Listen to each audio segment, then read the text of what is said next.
بسم اللہ الرحمن الرحیم، السلام علیکم۔ میں ہوں سیبی کاظمی، آپ دیکھ رہے ہیں فیس بک اور یوٹیوب۔ میرے ساتھ اسد کیسر صاحب ابھی موجود ہوں گے، تفصیل سے بات کریں، لیکن امریکہ کا معاملہ سب سے پہلے سینٹ کانگریشنل سماعت جو اختتام کو پہنچی، یہ سماعت صرف پاکستان کے حوالے سے نہیں بلکہ امریکہ کے حوالے سے بڑی اہم تھی۔ آج اوورسیز پاکستانی کو عمران خان جو اثاثہ کہتے رہے، وہ کیوں کہتے تھے؟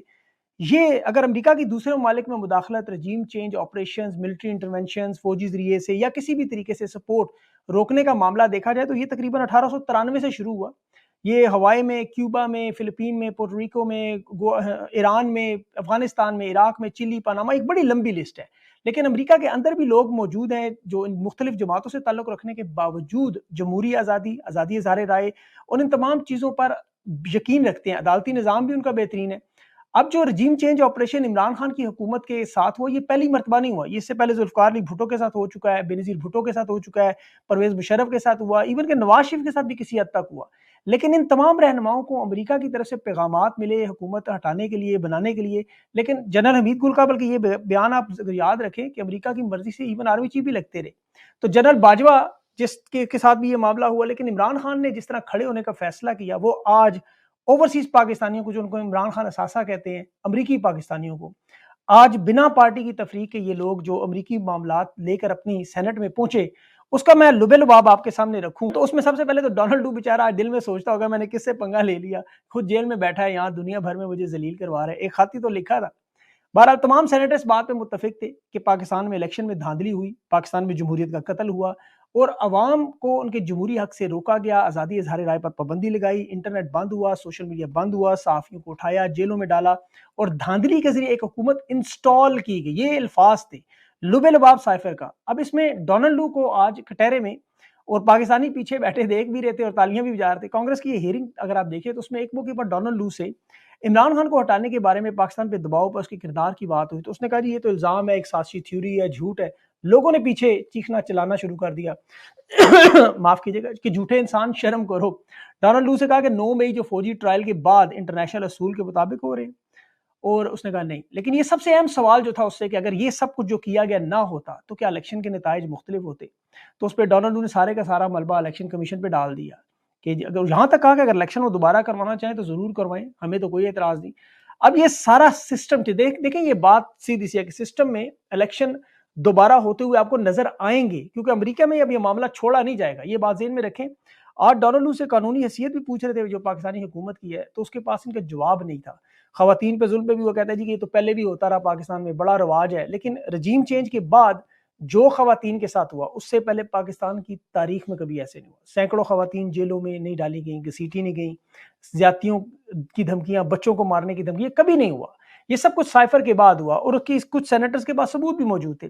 آج پھر ڈونلڈ لو کو جھوٹا، دغاباز، منافق تک کہا گیا، عمران خان کو رہا کرو، خواتین کو چھوڑو، یہ نعرے لگتے رہے امریکی سینٹ میں۔ اور نوبت یہاں تک پہنچی کہ سینیٹر جو بریڈ شرمن ہے، اس نے تو یہ مطالبہ کیا کہ خان کو امریکی سفیر جیل میں ملنے بھی جائے اور جا کے پوچھے خان سے کہ عدالتوں میں یک طرفہ کارروائی سے انصاف کا کھلواڑ کس طرح ہوا، خان کو جیل میں کس طرح ڈالا گیا۔ یہ کانگریس مین جو بریڈ شرمن یہ بڑا کھل کے بولے، اور آج وہاں پہ جو لوگ تھے ان کے رد عمل سے آپ کو اندازہ ہو سکتا ہے کہ یہ معاملہ کتنا سنگین تھا، کتنا سخت تھا۔ ٹیکساس کی جو نمائندے کریگ کسار، اس نے تو کہا کہ پاکستان سے فوجی تعاون جو بڑھایا جا رہا ہے اس پہ بھی ڈونلڈ لو کو بڑا رگڑا شگڑا لگا کہ یہ امداد صرف اس شرط پہ دے کہ اگر یہ معاملات سارے ٹھیک کیے جائیں، اور امریکہ کی انویسٹیگیشن بھی اس معاملات پہ کہ وہ جو شفاف تفتیش کرے، نہ صرف الیکشن پہ بلکہ جو ایڈ دی جاتی ہے اس پہ، بلکہ وہ تو 4 قدم آگے نکل کے آ رہا تھا کہ جیلوں سے جو لوگ باہر نہ آئے جب تک معاملات ٹھیک نہ ہو، جمہوریت انسٹال نہ ہو، اس وقت تک کوئی امداد نہ دی جائے۔ یہ بڑا خطرناک معاملہ ہے اور اس کی بھی اب مکمل تفتیش شروع ہو جائے گی اور یہ معاملہ رکے گا نہیں۔ یاد رکھیں یہ معاملہ آگے چلے گا۔ اگر کوئی یہ سمجھ رہا ہے کہ آج کی کارروائی میں کہ یہ معاملہ نمٹ جائے گا، یہاں دب جائے گا، تو ایسا ہوگا نہیں۔ امریکی میڈیا اس کو اٹھائیں گے، اخبارات کی یہ زینت بنے گا اور یہ عام حالات میں اتنا بڑا معاملہ نہ ہوتا، لیکن یاد رکھیں امریکہ میں الیکشن ہے۔ یہ جو بائیڈن کی حکومت ہے پہلے ہی تنازعات کا شکار ہے۔ اب مشکلات کے ایسے مسائل میں، صورتحال میں ان لوگوں کی اپنی نشستیں خطرے میں، کہ جو کانگریس کے لوگ، یہ ریپبلکن اور ڈیموکریٹ جو دونوں پارٹیوں کے، یہ پاکستان کے لیے نہیں اپنی سیاست کے لیے کر رہے ہیں۔ یاد رکھیے گا ان کے لیے اپنی سیاست بچانا بھی بڑا مشکل ہے۔ اب یہ جو صورتحال بنی ہوئی ہے، ڈونلڈ لو نے جو ایسی باتیں کی کہ امریکہ کے نظام میں اب اس کی تفتیش ہو، دیکھیں یہ آن اوتھ اس نے باتیں کی ہیں، پاکستان کے الیکشن کو صاف شفاف نہیں کہہ رہا، اس کے باوجود اس نے جو انکار کیا بہت سی چیزوں کا، یہ بری طرح پھنس بھی سکتا ہے۔ ایسٹ انڈیا کمپنی بھی پھنس سکتی ہے، ڈونلڈ لو کا دفاع کریں تو لازمی سی بات ہے خان کو چھوڑنا پڑتا ہے، اور اگر دفاع نہیں کرتے تو پھر جنرل باجوہ پہ آرٹیکل 6 لگتا ہے، مطلب آگے کھائی پیچھے پی ٹی آئی والا معاملہ ہے۔ اور یہاں ڈونلڈ لو کے دفاع کے لیے فی الحال انہوں نے میدان میں کس کو اتارا؟ عطا تارڑ کو، پریس کانفرنس کروا دی۔ یقین کریں میں دعوے سے کہتا ہوں کہ عطا تارڑ نے یہ پوری کانفرنس نہیں دیکھی ہوگی، یقین کریں اگر اس نے دیکھی ہے میں صحافت چھوڑ دوں گا، یا اسے سمجھ نہیں آئی انگریزی میں، یقین کریں 1 گھنٹہ 20 منٹ کی اسے کچھ پتہ نہیں لگنا ان لوگوں کو، یا تو ٹرانسلیشن کوئی بھیجے ان کو۔ اب اس وقت معاملات جو ہیں وہ بڑے پیچیدہ ہوتے جا رہے ہیں۔ ایک طرف اسد کیسر صاحب کا بیان بھی آپ نے دیکھ لیا ہوگا، وہ جو کہہ رہے ہیں کھل کے کہ یہ معاملہ اب جو ہے بڑھتا جائے گا، اور اس میں جو سائفر کے معاملے کے علاوہ بھی اب جو ابھی ان کو ایک سٹیٹمنٹ آئی کہ اب مفاہمت نہیں ہوگی مزاحمت ہوگی، یہ بڑا اہم معاملہ انہوں نے کیا۔ اور ڈونلڈ لو کو بچانے کے لیے جو باقی لوگ ہیں فارم 45 والے، آپ کو پتہ ہے یہ بھی میدان میں آئیں گے، یہ بھی ابھی پریس کانفرنسیں آپ کو نظر آئیں گی، یہ بھی اپنا اپنا ورژن آپ کے سامنے رکھیں گے۔ اسی لیے میں نے سوچا آپ کے سامنے پہلے تفصیل سے یہ سارا معاملہ رکھوں کہ اگر انہیں سوچنا چاہیے کہ اگر یہ سائفر یا تو درست نہیں تھا تو پھر اس وقت جو پریس کانفرنس تھی سازش مداخلت والی وہ جھوٹی نکلتی ہیں، اور یہ سیکورٹی کونسل دو جو اجلاس ہوئے وہ غلط نکلتے ہیں، ڈیمارش کیا گیا جو امریکی سفیر کو، وہ معاملہ خراب ہوتا ہے۔ تو یہ بہت سارے سوالیہ نشان ان پر بن چکے ہیں، لیکن اب یہ معاملہ شروع ہو گیا ہے تو جیسا آپ کو پہلے کہا گیا تھا کہ مسائل جہاں سے شروع ہوں وہیں ختم ہوں گے، تو اب یہ معاملہ وہیں ختم ہوتا نظر آئے گا۔ اسد کیسر صاحب سے بات کرتے ہیں تفصیل سے، میرے ساتھ وہ آگے ہیں لائن پہ، ان سے پوچھتے ہیں بہت ساری چیزیں خیبر پختونخوا کے معاملے پر بھی، عمران خان صاحب نے جو اسٹیٹمنٹس دی ہیں بہت ساری ان پر بھی، اور یہ ڈونلڈ لو کے معاملے پر بھی۔ میرے ساتھ نہیں ملتے ایک چھوٹی سی بریک کے بعد۔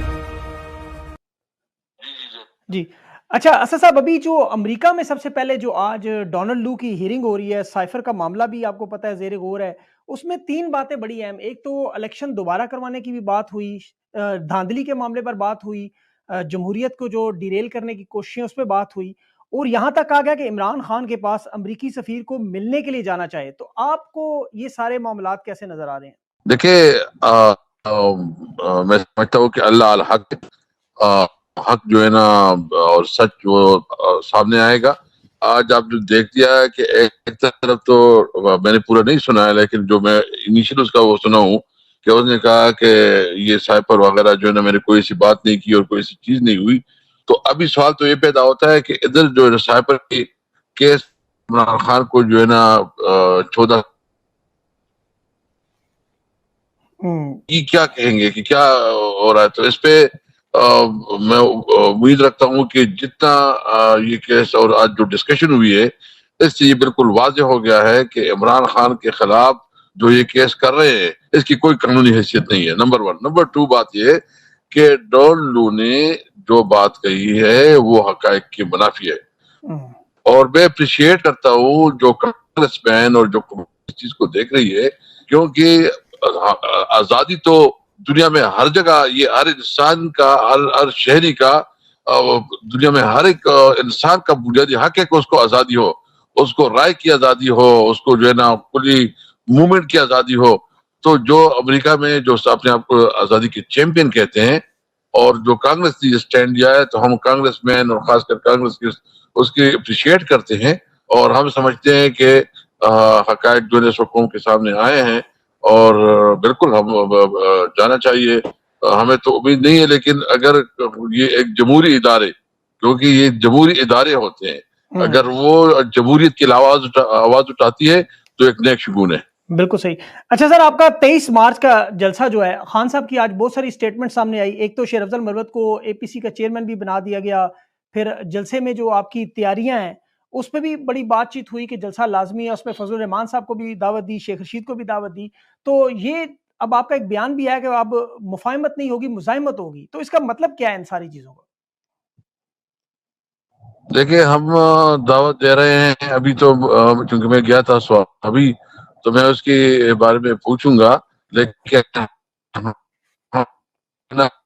ہے اور ہم تمام پولیٹیکل پارٹیز کو جو دعوت دیں گے وہ اس میں آئے، جس کا کنسرنز ہے اس ایشوز پہ ہم اس کو بلائیں گے، اس کو دعوت دیں گے، کیونکہ اس وقت جو ہے سب سے اہم مسئلہ یہ ہے کہ ملک میں جو ہے نا کوئی قانون نہیں ہے، ملک میں بالکل بنانا ریپبلک بن چکا ہے، اور اس وقت ضرورت اس بات کی ہے کہ ملک جو ہے نا قانون اور آئین کے لیے مشترکہ جدوجہد کی جائے۔ جی، آپ کا جو بیان ابھی حامد میر صاحب کے ساتھ انٹرویو میں بھی آپ نے کہا مفاہمت نہیں اب مزاحمت ہوگی، اس کا کیا مطلب ہے؟ آپ کیا کہنا چاہ رہے ہیں؟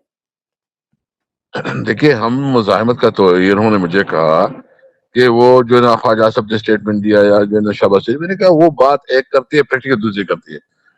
ابھی تو انہوں نے ہمیں دیوار سے لگایا ہوا ہے. ہمارے روزانہ سیٹیں ہماری دی جا رہی ہیں. ہمارے خلاف جو ہے ان کا جتنا بھی بس چل رہا ہے ہمیں دیوار سے لگا رہے ہیں. ہماری سیٹیں دی جا رہی ہے. ہمارے ساتھ ہمیں جلسے نہیں کرنے دی جا رہا. اور جتنی ہمارے خلاف نئی نئی کیسز بنا رہے ہیں. مطلب اس کے باوجود جو ہے نا کوئی ایسا ماحول نہیں ہے کہ ہم اس لیے چاہتے ہیں کہ ابھی یہ ملک اس طرح نہیں چلتا. اس ملک کو اگر چلنا ہے تو اس کے قانون اور آئین کے مطابق چلنا ہے. اور ہم مزاحمت کریں گے جو ان کا یہ رویہ ہے اس کی مزاحمت کریں گے. بالکل صحیح. اچھا ابھی عمران خان صاحب نے تو آج اسٹیٹمنٹ دی ہے کہ 5-6 مہینے یہ حکومت چلتی ہوئی نظر نہیں آ رہی. آئی ایم ایف سے پیسے ملے یہ خرچ کر دیں گے, سیاسی استحکام نہیں ہے. آپ کو کیا لگتا ہے کہ جو حالات ہیں جس طرح کے خیبر پختونخوا میں آپ کی حکومت بھی ہے, تو ان حالات میں وفاق اور جو خیبر پختونخوا کے معاملات ہیں اور 6 مہینے کی تاریخ, ان دونوں چیزوں پہ آپ کا کیا رد عمل ہے؟ میں خود میرے اس بات پہ سمجھتا ہوں کہ اس کو دیکھیں, جہاں جو لوگ اسمبلی میں بیٹھے ہیں وہ نمائندے ہیں نہیں, ان کے پاس مینڈیٹ نہیں ہے. اور وہ 50 60 ہزار یعنی پوری کراچی کی جو اس وقت ایم کیو ایم ہے وہ ہاری ہوئی لوگ جو ادھر اسمبلی میں بیٹھے ہیں. اسلام آباد کے ہاری ہوئی لوگ جو اسمبلی میں بیٹھے ہیں, پنڈی ڈویژن کے ہاری ہوئی لوگ, لاہور ڈویژن کی ہاری ہوئی, گجرانوالہ, یہ ہارے ہوئے لوگ ادھر بیٹھے ہوئے ہیں. اگر ہارے ہوئے لوگ بیٹھے ہیں تو اس کی تو کوئی صحیح نہیں ہے. تو میں نے ادھر بھی کہا ہے تو شورا بن گئی ہے. ضیاء اللہ کی مجلس سے بالکل صحیح. ابھی پنجاب میں حماد اظہر صاحب کا استعفیٰ آ گیا. خیبر پختونخوا میں تو آپ کو پتہ ہے ہمیشہ احتجاج میں آتا ہے. اب آپ کو لگتا ہے پنجاب میں ایک تو کوئی نام آپ کے ذہن میں ایسا ہے, آپ بھی مرکزی رہنماؤں میں ہیں, تو پنجاب میں اب کیا صورتحال بنے گی یہ ساری؟ دیکھیں پنجاب میں ہم خود جائیں گے. ہم نے فیصلہ کیا ہے کہ یہاں سے انشاءاللہ وہاں جلسے بھی کریں گے, موبلائز بھی کریں گے اور لیڈرشپ کو نکالیں گے. اور پنجاب کو انہوں نے پولیس اسٹیٹ بنایا ہوا ہے, ان کے جو خوف کا بت ہے انشاءاللہ اس کو توڑیں گے. اچھا, یہ آپ نے بڑی سٹیٹمنٹ دی کہ اب آپ خیبر پختونخوا سے پنجاب میں جا کے وہاں پہ موبلائز کریں گے, تو قیادت کون کرے گا؟ آپ کریں گے, شیر افضل کریں گے؟ دیکھو جتنی بھی ایم این ایز ہیں ہم سب جائیں گے, جو پارٹی لیڈرشپ وہ بھی جائے گی, اور میں تو جاؤں گا اچھا, انشاءاللہ. تو مطلب پنجاب میں اب آپ موبلائز کرنے کے لیے تیار ہو گئے ہیں کہ وہاں پہ جو لیڈرشپ کا فقدان ہے اسے کم کیا جائے؟ یہ ہمارا قانونی آئینی حق ہے, اس سے ہمیں کوئی نہیں روک سکتا. اگر روکتا ہے تو دنیا میں اس کے سامنے جو اس کا چہرہ سامنے آئے گا. بالکل صحیح. آخر میں کچھ چیزیں یہ پنجاب کے ساتھ آپ کے جو معاملات, ابھی جو مریم نواز صاحبہ کی جو لیڈرشپ ہے یہ بیانات بڑے سخت دے رہے ہیں, شندانہ پہ پرچے کر رہے ہیں, شیر افضل کے بارے میں سپاریاں دی جا رہی ہیں, اور آپ کو پتہ ہے یہ معاملات جو بنا رہے ہیں آپ کی گندم اور ان چیزوں کو روکنے تک کی بات کرتے ہیں, این ایف سی میں پیسے نہیں دیتے. تو یہ معاملہ آپ کو کیا لگتا ہے, اس سے نفرت بڑھے گی کیا, اس کو کیسے کنٹرول کیا جائے گا؟ دیکھیں ہم نے پورا آواز اٹھائے, ہماری جو این ایف سی ہے وارڈ میں جو ہمارا حق بنتا ہے وہ نہیں دے رہے, جو ہمارا نیٹ ہائیڈر پرافٹ ہے وہ نہیں دے رہے. یہ جو ہے نا ملک صوبی کو جو ہے نا معاشی طور پر مطلب ڈیفالٹ کی طرف لے کے جا رہے ہیں, اس کو معاشی طور پر اس سچویشن میں لا کے رہے ہیں کہ یہ مجبور ہو جائیں گے. بھائی ہم مجبور نہیں ہوں گے, ہم قانونی جنگ لڑیں گے. آپ روڈوں پہ ہوں گے, اگر آپ ہمیں فنڈ نہیں دیں گے, پہلے تو ادیمین کو ملا ہے اور دیکھتے ہیں کیا کرتے ہیں. لیکن اگر یہ اس طرح کریں گے تو اس کا مطلب یہ ہو کہ ملک دشمنی کر رہے ہیں, ملک کے ساتھ جو ہے نا کوئی اچھا نہیں کر رہے. بالکل. عمران خان صاحب سے آپ کی کوئی ملاقات متوقع ہے اگلے دنوں میں کچھ؟ بس کوشش کر رہے ہیں عدالتوں کے ذریعے, لیکن کوئی رابطہ نہیں کروا رہے ہیں. اور میرا مطالبہ یہ ہے کہ ہمیں بھی ملاقات کرنے دیا ہے, اور جو ان کے ساتھ لیڈرشپ ہے جو ادھر اس کے ساتھ رہتی ہے ان کو بھی موقع دیا جائے کہ وہ ملاقاتیں کریں. بالکل صحیح. تو جو آخر میں یہ جو پرویز الہی اور جی شمس قریشی ہے. بالکل صحیح. تو آخر میں آپ تو اسپیکر اسمبلی بھی رہے ہیں, آپ نے سارے معاملات دیکھے ہوئے ہیں. اگر آپ لوگوں کا احتجاج اسمبلی کی حد تک اگر کامیاب رہتا ہے, آپ جس طرح شروع میں تو آپ نے ایوان نہیں چلنے دیا, لیکن اب لگ رہا ہے کہ کچھ تھوڑا تھوڑا ایوان چلنا شروع ہو گیا ہے, تو آپ ان کو معاملات چلانے دیں گے؟ دیکھیں اگر یہ جس طرح کر رہے ہیں نا, بالکل ہم یہ ایوان نہیں چلے گا. اگر یہ جو ہے نا جو ہمارے مطالبے ہیں یا جس طرح یہ انہوں نے اسٹرینج, ہمارا سب سے پہلے مطالبہ تو یہ کہ ہماری جو مینڈیٹ ہے اس کو واپس کیا جائے.